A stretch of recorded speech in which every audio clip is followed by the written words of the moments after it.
छोट मोर गाँटी भूगोल बोही पतारे पछे नथाउ तार नाँटी माटी से ही सरग मोर सेठी अच्छी मो षठी घर जलिब पुणी सेठी से मोहर चिता नाँटी छोट मोर गाँटी।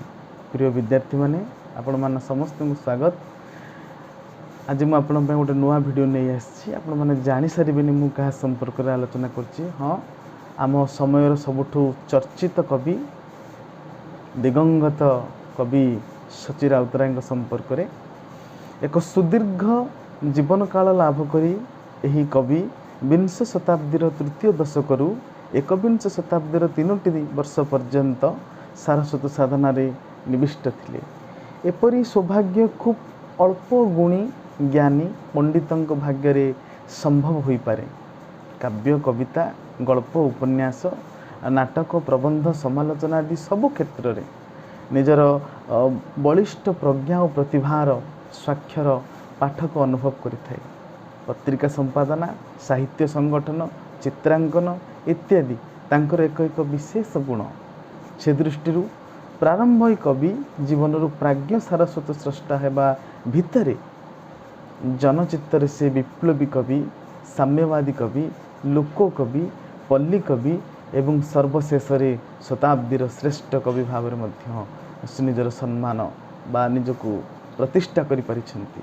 तेबे चलंतु सची राउतराय संपर्क में सम्यक आलोचना करबा, तांकर जीवनी संपर्क में किछि आलोचना करबा, तांकर कृतित्व संपर्क में किछि आलोचना करबा एवं जहाँ आमर पाठ्य विषय वस्तु अच्छी प्रतिमा नायक कविता संपर्क में सम्यक आलोचना करबा। आशा करी आपण माने सब बुझी पारिबे एवं जहाँ न बुझी पारिबे कमेंट सेक्शन रे देबे। तेबे चलंतु आरंभ करबा प्रतिमा नायक कवि सची राउतराय जन्म जीवनी संपर्क में।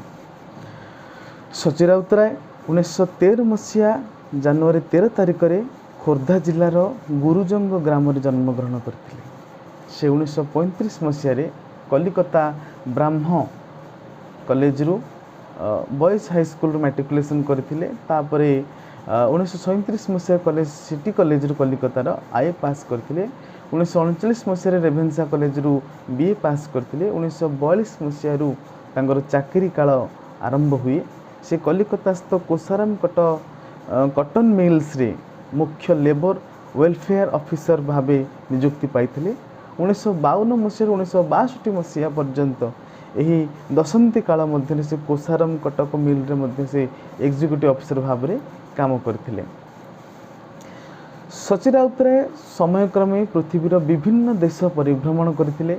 यथार्थ रे से भारतर सांस्कृतिक प्रतिनिधि कहले मध्य अत्युक्ति हो नाही। सुतरां सची राउतरायंकर सृजन मानस मनुष्य जीवनर नव नव दिग नुआ अर्थ एवं वैशिष्ट्य अन्वेषण करिबारे से प्रयासी थिले।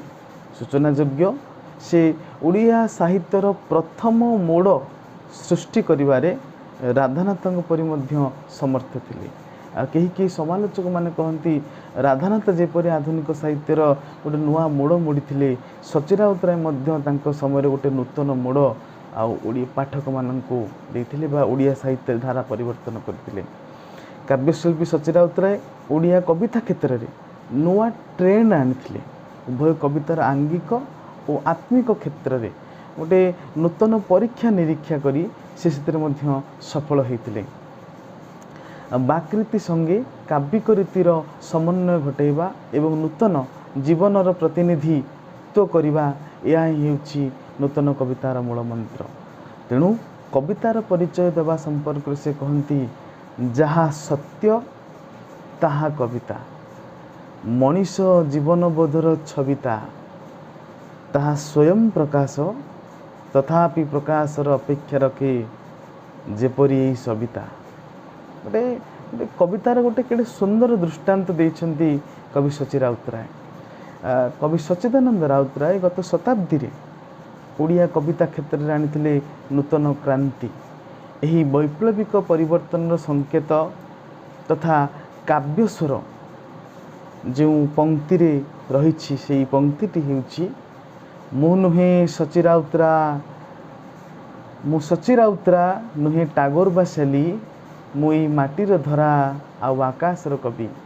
प्रत्येक समय खंडरे कविता केवल मनुष्यर कथा कही। कविता मनुष्य को एवं मनुष्यर जीवन को अन्वेषण करिछि। तथापि अन्वेषण अंत नाही। मनुष्य गोटे चिर रहस्य। तेबे जीवन अन्वेषण आधुनिक कवितार भाषा जेपरि हो जाइछि। एही परिप्रेक्षी रे ओडिया कवितारे आधुनिकतार मान निर्धारण प्रसंगयोग्य बोली मने हुए। सच्चिदानंद राउतराय लिखिछन्ति आधुनिकतार प्रकृत अर्थ परंपरा अनुक्रम नुहे, अतीत सहित वर्तमान एक चेतनशील संपर्क और भविष्यत प्रति एक स्पष्ट चैतन्यिक आह्वान मध्य। अतीत और भविष्यत मध्य वर्तमान एक संयोग सूत्र। आधुनिकतार अर्थ आधुनिकतार अतीत को पलायन मध्य नुहे। तेणु समस्त प्रथा परंपरा बंधन को दली यूरोपीय साहित्य रे गोटे नूतन कवितार प्लावन देखा देइथिला। यदि आम लक्ष्य करिबा एही यूरोपीय नूतन काव्य आंदोलन ही समग्र विश्वर कविता को प्रभावित करिछि। एही जो नूतन आंदोलनटी आसिला यह मध्य भारत को एवं ओडिशा को मध्य प्रभावित करिछि। एही जो नूतन आंदोलनटी थिला सेथिरे दुईटी विश्वयुद्ध र घन घटा आम समग्र भारतर काव्य साहित्य को यथेष्ट प्रभावित करिछि। ता सहित ओडिया कवितार मध्य एही परिवर्तन स्वर आम लक्ष्य करिया को पाइथाउ। कवि तार विपर्यस्त अनुभूति यथा निसंगता बोध, हताशा, व्यर्थता, पापबोध, मृत्यु भय, ईश्वर चेतन ठारू दूरे जिबा, मानसिक द्वंद्व, संघर्ष, भगवान को प्रति संदेह, विकृत यौन चिंताधारा, आदर्शहीनता, मूल्यबोध ठारू दूरे जिबा, एहीपरि छिन्न मूल चिंताधारा को कवितार उपजीव्य भाव में ग्रहण करिछि। विंश शताब्दीर द्वितीय दशकरू गांधीवादर जो व्यापक प्रचार और प्रसार घटीला ताहा आस्ते आस्ते मार्क्सीय चेतना आड़ को गति करछि। विंश शताब्दी रे मनुष्यर सामाजिक दुस्थिति ही मुख्य स्थान पाइछि। विज्ञान और अर्थनैतिक क्षेत्र में समस्त विकास सत्वे मनुष्य अंतसार शून्य मनुष्य बा हालोमैन रे परिणत हो जाइछि। एही परिप्रेक्षी रे एबे आमे आलोचना करिबा प्रतिमा नायक कविता संपर्क रे।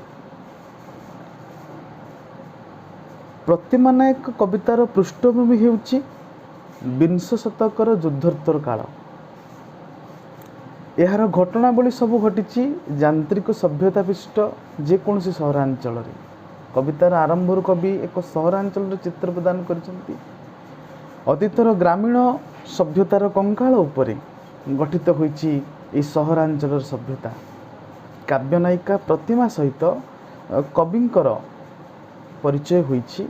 कवि मध्य कवितार एक चरित्र रूपे आविर्भूत होइछन्ति। सुदीर्घ व्यवधान पर प्रतिमा को कवि भेटिछन्ति। वर्तमान कवि प्रतिमा नायक को जो साक्षात कला पर तार चेहरार वर्णना करिछन्ति।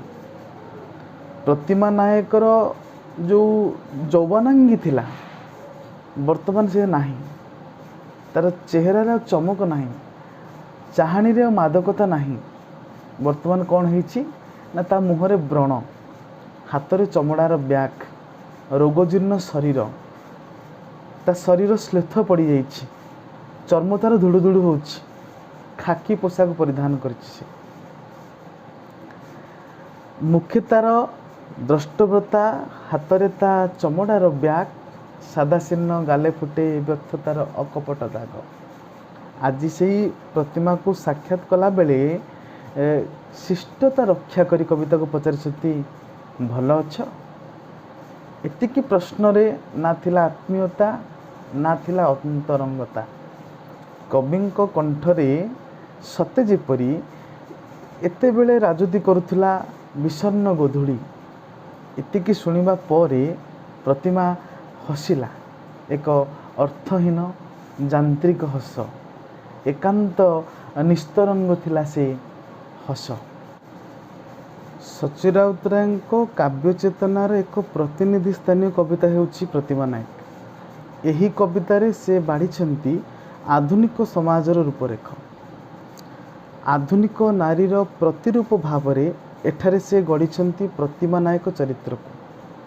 ପ୍ରତିମା ନାୟକକୁ ଏକ ସହରାଞ୍ଚଳରେ ବଢ଼ାଇଛନ୍ତି ଏବଂ ଦ୍ୱିତୀୟ ବିଶ୍ୱଯୁଦ୍ଧ ପରବର୍ତ୍ତୀ ସମୟରେ ତାର ସମସ୍ତ ଆଶା ବିଶ୍ୱାସ କିପରି ଧୂଳିସାତ ହୋଇଯାଇଛି ତାହା ସେ କବିତାରେ ଦର୍ଶାଇଛନ୍ତି। ପ୍ରତିମା ନାୟକ କବିତାଟିରେ ମୁଖ୍ୟତଃ ତିନୋଟି ପର୍ଯ୍ୟାୟକୁ ଆମେ ଲକ୍ଷ୍ୟ କରୁ। ପ୍ରଥମ ପର୍ଯ୍ୟାୟରେ ଏକ ସହରାଞ୍ଚଳର ପରିବେଶ, ପ୍ରତିମାର ପରିଚୟ। ଦ୍ୱିତୀୟ ପର୍ଯ୍ୟାୟରେ ତା ଜୀବନର ସ୍ୱପ୍ନଭଙ୍ଗ ଏବଂ ପ୍ରତିକୂଳାବସ୍ଥା ସହିତ ତା ପ୍ରତି କବିଙ୍କର ବ୍ୟକ୍ତିଗତ ଦୃଷ୍ଟିଭଙ୍ଗୀ କିପରି ପ୍ରକାଶ ପାଇଛି ଆମେ ଏହି ପ୍ରତିମା ନାୟକ କବିତାରେ ଲକ୍ଷ୍ୟ କରୁ। ଏଇତିକି ହେଉଛି ବିଷୟବସ୍ତୁ। କବି ସଚ୍ଚି ରାଉତରାୟଙ୍କ ଉପସ୍ଥାପିତ ପ୍ରତିମାଟି ହେଉଛି ଆଧୁନିକ ଶିକ୍ଷିତା ତରୁଣୀ। ତାଠାରେ ପାରମ୍ପରିକ ସୌନ୍ଦର୍ଯ୍ୟବୋଧ ଆମେ ଲକ୍ଷ୍ୟ କରିପାରିବା ନାହିଁ। ଏହି ପ୍ରତିମା ମଧ୍ୟକାଳୀନ କବିଙ୍କ ଅଳଙ୍କାରରେ ବିଭୂଷିତ କୋଟି ବ୍ରହ୍ମାଣ୍ଡୀ ସୁନ୍ଦରୀ ନୁହଁ କି ଲାବଣ୍ୟବତୀ ପିତୁଳା ନୁହଁ, ନା କି ରାଧାନାଥ ରାୟଙ୍କର ଉଷା ବା ନନ୍ଦିକା ମଧ୍ୟ ସେ ନୁହଁ, ଗଙ୍ଗାଧର ମେହେରଙ୍କ ଶକୁନ୍ତଳା ମଧ୍ୟ ସେ ନୁହେଁ, କି ମାୟାଧର ମାନସିଂହଙ୍କର ସାଧବ କନ୍ୟା ମଧ୍ୟ ସେ ନୁହେଁ, ସବୁଜ କବିର ନୀଳପରି ସମାନ ପରି ମଧ୍ୟ ସେ ନୁହେଁ। ଏହା କବିଙ୍କର ସ୍ୱପ୍ନ ମାନସୀ ପ୍ରତିମା ମଧ୍ୟ ନୁହେଁ। ଏହି ପ୍ରତିମା ନାୟକ ହେଉଛି ଏହି ଧୂଳି ଧୂସରିତ ଚିମିନି ଧୂଆଁ ଧୂପିତ ସାଧାରଣୀ ନାୟିକା, ରାଜପଥର ଉଗ୍ର ଆଧୁନିକା ନାରୀ। ସେ ମଧ୍ୟକାଳୀନ ନାୟିକା ଭଳି ବିଭିନ୍ନ ଅଳଙ୍କାରରେ ମଣ୍ଡିତ ହୋଇ ନଈ ନଈ ଯିବାର ନାୟିକା ମଧ୍ୟ ସେ ନୁହେଁ। ସେ ପୁରୁଷ ସହିତ ସଂଘର୍ଷରତା, ନିଜର ହକ୍ ପାଇଁ, ନିଜର ସମ୍ମାନ ପାଇଁ ସଂଘର୍ଷରତା ଗୋଟେ ନାରୀ ସତ୍ତା। ସେ ହେଉଛି ପ୍ରତିମା ନାୟକ। ଦ୍ୱିତୀୟ ବିଶ୍ୱଯୁଦ୍ଧ ପରେ ପରେ ଯେଉଁ ମୋହଭଙ୍ଗଟି ଘଟିଲା, ଯେଉଁ ମୃତ୍ୟୁ ଚେତନା ଟିକକ ଆସିଲା, ମଣିଷର ଯେଉଁ ଈଶ୍ୱରଙ୍କ ପ୍ରତି ଯେଉଁ ଅବିଶ୍ୱାସ ଟିକକ ବଢ଼ି ଚାଲିଲା, ଯେ ଈଶ୍ୱର କେହି ନାହାନ୍ତି, ନିଶ୍ଚୟ କଲେ ଈଶ୍ୱର ମୃତ, ଏଇଭଳି ଭାବରେ ଯେଉଁ ମାନସିକତା ଆସିଲା, ହତାଶାବୋଧ ଟିକକ ଆସିଲା, ମଣିଷ ଈଶ୍ୱର ବିଶ୍ୱାସ ଆଉ ହେଲା ନାହିଁ। ସେ ନିଜ ପ୍ରତି ବିଶ୍ୱାସ ଟିକକ ରଖିଲା, ନିଜର କର୍ମ ପ୍ରତି, ନିଜର ଦକ୍ଷତା ପ୍ରତି, ସ୍କିଲ୍ ପ୍ରତି ସେ ଆସ୍ତେ ଆସ୍ତେ ନିଜ ପ୍ରତି ବିଶ୍ୱାସ ବୋଧ ଟିକକ ବଢ଼େଇ ଚାଲିଲା। ପ୍ରତିମା ନାୟକ ହେଉଛି ତାର ଏକ ରିଫ୍ଲେକ୍ସନ୍ ବା ତାର କବିଙ୍କର ପ୍ରତିକ୍ରିୟା। ମନସ୍ତତ୍ଵ ଯେତେବେଳେ ମଣିଷର ପରିବର୍ତ୍ତନ ହୁଏ, ତାର ପରିସ୍ଥିତି ମଧ୍ୟ ପରିବର୍ତ୍ତନ ହୋଇଯାଏ। ପ୍ରତିମା ନାୟକ ଲକ୍ଷ୍ୟ କରିଛି, ମୋ ଜୀବନରେ ମୋ ବାପା ଚାଲିଗଲେ, ଘରର ପରିସ୍ଥିତି ଭଳିଆ, ଆଉ ଯଦି ମୁଁ ଯାଇକି ମାଳା ଗଢ଼ିବି ତାହେଲେ ଘର ପରିବାର ଚଳିବ କେମିତି? ତେଣୁ ସେ ବର୍ତ୍ତମାନ କ'ଣ କରିଛି ନା ସେ MA ପଢ଼ିଛି ଦର୍ଶନ ବିଭାଗରେ, ପାଠ ପଢ଼ିଛି, ଶିକ୍ଷିତ ନାରୀ। ତେଣୁ ସେ ଚିନ୍ତା କରିଛି କ'ଣ କରିବ ନା କିଛି କରିବ, ନିଜର ଯୋଗ୍ୟତାକୁ ଭିତ୍ତି କରି ସେ କୌଣସି ଜାଗାରେ ଚାକିରି କରିବ ଏବଂ ଭଲ ଦରମା ପାଇବ ଏବଂ ସେ ଭଲସେ ଚଳିବ। ଏଇଟା ହେଉଛି ତା ଜୀବନର ଲକ୍ଷ୍ୟ। ତେଣୁ ତା ଦେହରେ ଆଉ ସେଇ ରୂପସୀ ନାୟିକାର ଲକ୍ଷଣ କିଛି ଆମେ ଲକ୍ଷ୍ୟ କରିପାରିବା ନାହିଁ। ଯେଉଁ ସଜେଇ ହେଇକି ପୁରା ଏକଦମ ଦୋକାନ ହେଇକି ବସିବା, ହାର ନାଳ ମୋତି ମାଣିକ ପିନ୍ଧିକି ଯେଉଁ ପୁରା ଏକଦମ ମୋଟା ହେଭି ଜୁଏଲାରୀ ପିନ୍ଧିକି, ସେଇଟା ଆଉ ସେ ଲକ୍ଷ୍ୟ କରିଯାଇ ନାହାନ୍ତି। ଏଠି ସ୍ୱାଧୀନତା ପରବର୍ତ୍ତୀ ସମୟରେ ଆଉ ନାରୀର ସେଇ ଲାବଣ୍ୟମୟ ରୂପଟିକ ନାହିଁ। ସାଧାରଣ ନାରୀଟିଏ, ସାଧାରଣ ରୂପକୁ ଆମେ ହିଁ ଲକ୍ଷ୍ୟ କରିବା ପ୍ରତିମା ନାୟକ କବିତାରେ। ସେଇଥିପାଇଁ ସେ କହିଛନ୍ତି, ସଚ୍ଚି ରାଉତରାୟ ତାଙ୍କର କବିତାର ଆରମ୍ଭରେ ସେଥିପାଇଁ ସେ କହିଛନ୍ତି କି ପ୍ରତିମାର ମୁଖ ତାର ବ୍ରଣଦୁଷ୍ଟ, ହାତରେ ତା ଚମଡ଼ାର ବ୍ୟାଗ, ଶୀର୍ଣ୍ଣ ସାଧେ ଗାଲେ ଫୁଟେ ବ୍ୟର୍ଥ ତାର ଅକପଟ ଦାଗ, ତନୁ ତାର ରୋଗଜୀର୍ଣ୍ଣ ବ୍ରଣେ ତାର ମ୍ଳାନ ମୁଖ ଯାକ, ଶ୍ଳଥର ଯୋଉ ଦେହ ଶିଖା ଢାଙ୍କି ଅଛି ଖାକିର ପୋଷାକ, ଜାପାନୀ କାଗଜ ଫୁଲ ପରି ଦେହ ବୟସର ଧୂଳି, ପଚାରିଲି ଭଲ ଅଛ କଣ୍ଠେ ମୋର ବିଷଣ୍ଣ ଗୋଧୂଳି। ଏଠି ସଚୀ ରାଉତରାୟ ଗୋଟେ ଶ୍ଲେଷାତ୍ମକ ବାଣୀର ପ୍ରୟୋଗ କରିଛନ୍ତି। ସେ ନାୟିକାର ଯୌବନକୁ କିଭଳି ଭାବରେ ଏଠି ବର୍ଣ୍ଣନା କରିଛନ୍ତି ନା, ଜାପାନୀ କାଗଜ ଫୁଲ ଭଳି ବୟସର ଧୂଳି ଜମିଛି ତା ଦେହରେ। ସେ ଫୁଲ ସତେଜ ନାହିଁ, କାଗଜ ଫୁଲ ଯେପରି ନିର୍ଜୀବ, କବି ତା ପ୍ରତି ମଧ୍ୟ ସେଭଳି ଲକ୍ଷ୍ୟ କରି କହିଛନ୍ତି ଯେ ପ୍ରତିମା ନାୟକର ଦେହ ମଧ୍ୟ ସେଭଳି ନିର୍ଜୀବ ପାଲଟି ଯାଇଛି। ଆଧୁନିକ ନାରୀର ଦେହ ଆଉ ଭିତରେ ଆଉ ଚଞ୍ଚଳତା କି ମାଦକତା ନାହିଁ, ତା ଦେହରେ ସେ ଶିହରଣ ମଧ୍ୟ ନାହିଁ, ସ୍ପର୍ଶ କଲେ ମଧ୍ୟ ଶିହରଣ ଆଉ ଦେହ ହେଉନାହିଁ। କ'ଣ ହୋଇଛି ନା, ଦୁଇଟି ବିଶ୍ୱଯୁଦ୍ଧ ଭିତରେ ଏଇ ଜଗତ ପୁରା ଧୂଳି ଧୂସରିତ ହୋଇଯାଇଛି। ଏହି ଉଗ୍ର ଆଧୁନିକ ନାରୀ ପ୍ରତିମା ନାୟକର ରୂପଚିତ୍ର ବର୍ଣ୍ଣନା କରିବା ଯାଇକି ସଚୀ ରାଉତରାୟ କହିଛନ୍ତି, ମୁଖ ତାର ବ୍ରଣଦୃଷ୍ଟ, ହାତେ ତାର ଚମଡ଼ାର ବ୍ୟାଗ, ଶୀର୍ଣ୍ଣ ସାଧା ଗାଲେ ଫୁଟେ ବ୍ୟର୍ଥ ତାର ଅକପଟ ଦାଗ, ତନୁ ତାର ରୋଗଜୀର୍ଣ୍ଣେ ବ୍ରଣେ ତାର ମ୍ଳାନ ମୁଖ ଯାକ, ଶ୍ଳଥର ଯୋଉ ଦେହ ଶିଖା ଢାଙ୍କି ଅଛି ଖାକିର ପୋଷାକ, ଜାପାନୀ କାଗଜି ଫୁଲ ଦେହ ବୟସର ଧୂଳି, ପଚାରିଲି ଭଲ ଅଛ କଣ୍ଠେ ମୋର ବିଷଣ୍ଣ ଗୋଧୂଳି। କେଡ଼େ ସୁନ୍ଦର ଭାବରେ ସଚୀ ରାଉତରାୟ ସ୍ୱାଧୀନତା ପୂର୍ବରୁ ଯେଉଁ ଦୁଇଟି ବିଶ୍ୱଯୁଦ୍ଧର ଘନଘଟା ପରେ ଦେଶ ବଦଳିବାକୁ ଯାଉଛି, ପୃଥିବୀବାସୀଙ୍କର ମନସ୍ଥିତି ବଦଳିବାକୁ ଯାଉଛି, ତାର ଗୋଟେ ସୁନ୍ଦର ଚିତ୍ର କେମିତି ପ୍ରଦାନ କରୁଛନ୍ତି। ଭାରତୀୟ ନାରୀମାନଙ୍କର ସେ ଯେଉଁ ଆଦର୍ଶବୋଧ ଟିକକ କିପରି ଲୋପ ପାଇଯାଇଛି, ଲାବଣ୍ୟବତୀ କୋଟି ବ୍ରହ୍ମାଣ୍ଡ ସୁନ୍ଦରୀର ଯେଉଁ ସୌନ୍ଦର୍ଯ୍ୟ ଟିକକ ଥିଲା ସେଟା ଆଉ ନାହିଁ। ପ୍ରତିମା ନାୟକ ଦ୍ୱିତୀୟ ବିଶ୍ୱଯୁଦ୍ଧ ପରବର୍ତ୍ତୀ ବିଶ୍ୱର ଜଣେ ଆଧୁନିକା ତରୁଣୀ, ଯାହାର ସମସ୍ତ ସ୍ୱପ୍ନ ଓ ସମ୍ଭାବନା ପରିସ୍ଥିତି ଓ ପରିବେଶର ପ୍ରତିକୂଳତା ହେତୁ ସମ୍ପୂର୍ଣ୍ଣ ଭାବେ ବିବର୍ଣ୍ଣ ହୋଇପଡ଼ିଛି। ସେ ଦର୍ଶନରେ MA ପଢ଼ୁଥିଲା। ଜୀବନରେ ତାରୁଣ୍ୟ ସହିତ ସ୍ୱପ୍ନ ନେଇ ହୁଏତ ବା କେବେ କାହା ପ୍ରେମରେ ସେ ଥରେ ଅଧେ ପଡ଼ିଥାଇପାରେ, ମାତ୍ର ଭାଗ୍ୟର ପ୍ରତିକୂଳ ଅବସ୍ଥା ହେତୁ ଘଟିଲା ତାର ପିତୃବିୟୋଗ, ଋଣଭାର ବୃଦ୍ଧି ପାଇଲା, ପରବର୍ତ୍ତୀ ପରିସ୍ଥିତି ତାର ଅସମ୍ଭାଳ ହୋଇବାରେ ଲାଗିଲା। ସ୍ୱପ୍ନର ମହଲାରୁ ହଠାତ୍ ସେ ନିଜକୁ ଓହ୍ଲାଇ ଦେଇ ସେ ଆସିଲା ବାସ୍ତବ ଦୁନିଆକୁ, ଦେଖିଲା ବାସ୍ତବତାର ରୁକ୍ଷତାକୁ, ଭାଙ୍ଗିଗଲା ତା ବାହାଘର। ତେଣୁ ସୀମାନ୍ତରେ ସିନ୍ଦୁର ପିନ୍ଧି କୂଳବଧୂଟି ହେବାର ସ୍ୱପ୍ନ ମଧ୍ୟ ତାର ଭାଙ୍ଗିଗଲା। ନାରୀ ଜୀବନର ଗୋଟେ ସୁନ୍ଦରତମ ସ୍ୱପ୍ନ, ଅନେକ ସ୍ୱପ୍ନ ତ ନାରୀ ଦେଖେ, କିନ୍ତୁ ତାର ଜୀବନର ଗୋଟେ ସୁନ୍ଦରତମ ସ୍ୱପ୍ନ ହେଉଛି, ସୁଖଦ ସ୍ୱପ୍ନ ହେଉଛି ତାର ବିବାହ। ସେ ବିବାହକୁ ନେଇକି ବହୁତ ଗୁଡ଼ାଏ ଚିନ୍ତା କରିଥାଏ, ଯୋଜନା ମଧ୍ୟ କରିଥାଏ। ସେ ବାହାଘରେ ଅମୁକ କରିବ, ସମୁକ କରିବ, ଏୟା ପିନ୍ଧିବ, ସେୟା ପିନ୍ଧିବ, କିନ୍ତୁ ତାର ସବୁ ସ୍ୱପ୍ନ ଭାଙ୍ଗିଗଲା। ଦ୍ୱିତୀୟ ବିଶ୍ୱଯୁଦ୍ଧ ପରେ କେବଳ ଯେ ପ୍ରତିମା ନାୟକର ଏମିତି ସ୍ୱପ୍ନ ଭାଙ୍ଗିଛି ଏହା ନୁହେଁ, ଅନେକ ତରୁଣୀଙ୍କର ମଧ୍ୟ ସ୍ୱପ୍ନ ଭାଙ୍ଗିଛି, ଯାହାକି ସଚୀ ରାଉତରାୟଙ୍କର କବି ପ୍ରାଣକୁ ମର୍ମାହତ କରିଛି ଏବଂ ପ୍ରତିମା ନାୟକ ହେଉଛି ତାର ପ୍ରତିନିଧି ସ୍ୱରୂପ।